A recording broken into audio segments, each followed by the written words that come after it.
Mobile Task Force Kappa 42. Angel reporting in. Oh, would you look at that? Angel's uploading another debriefing. 2 in 1 week? Oh my. She must be locked in solitary confinement or something. Well, you got it. I haven't been outside in 3 days.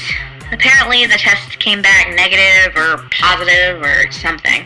Either way, they're not giving me any trouble, and they're giving me free food and unlimited internet access, so I can't really complain.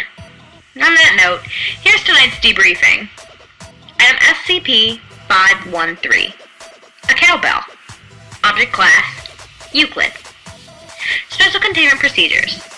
SCP-513 is to be suspended in a 1 cubic meter block of gelatin and contained within a soundproof, climate-controlled cell. The gelatin must be inspected daily for any degradation or loss of integrity. An emergency inspection will be carried out immediately following any earthquake, explosion, or sonic event grade 2 or higher. Personnel performing the inspection are to wear earplugs and active noise-canceling earmuffs at all times while inside SCP-513's cell. If the gelatin cube shows any sign of degradation, such as rips, tears, splits, liquefaction, or mold, SCP-513 is to be immediately removed and suspended within a replacement cube by a team of surgically deafened Class D personnel. No other personnel are to enter the cell during this procedure. Any sentient beings exposed to SCP-513 are to be monitored by at least 2 security personnel at all times. Under absolutely no circumstances may exposure victims be administered sedatives or allowed to fall unconscious. Any victim who does fall unconscious is to be terminated immediately.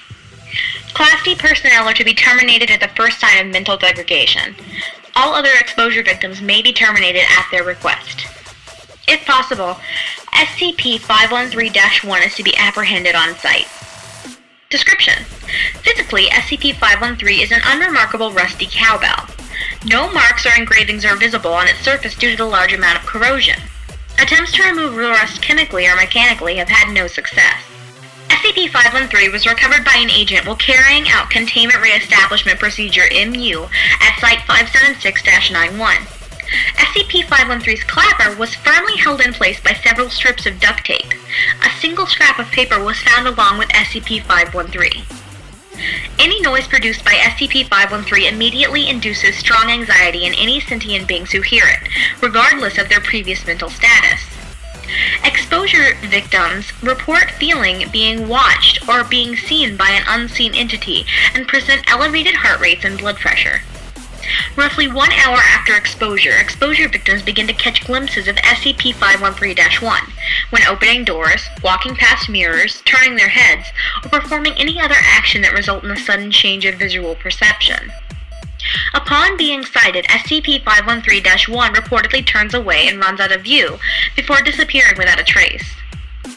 Questioning of bystanders indicates that SCP-513-1 is invisible to those who have not been exposed to SCP-513.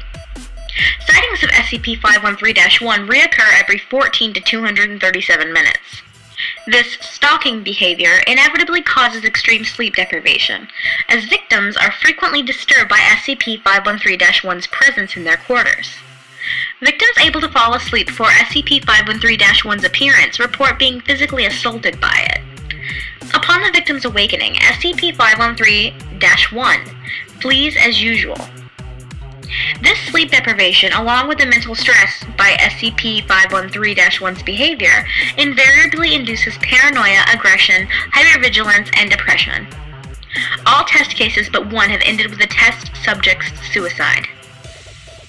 Descriptions of SCP-513-1's appearance are largely unreliable. Test subjects are unable to provide complete accounts of sightings due to their exhaustion, degraded mental health, and disruptive hypervigilance. However, all interrogations thus far indicate that SCP-513-1 is a tall, emaciated humanoid with abnormally large hands. Okay, you lost me at abnormally large hands. Now I kinda don't want to go to sleep.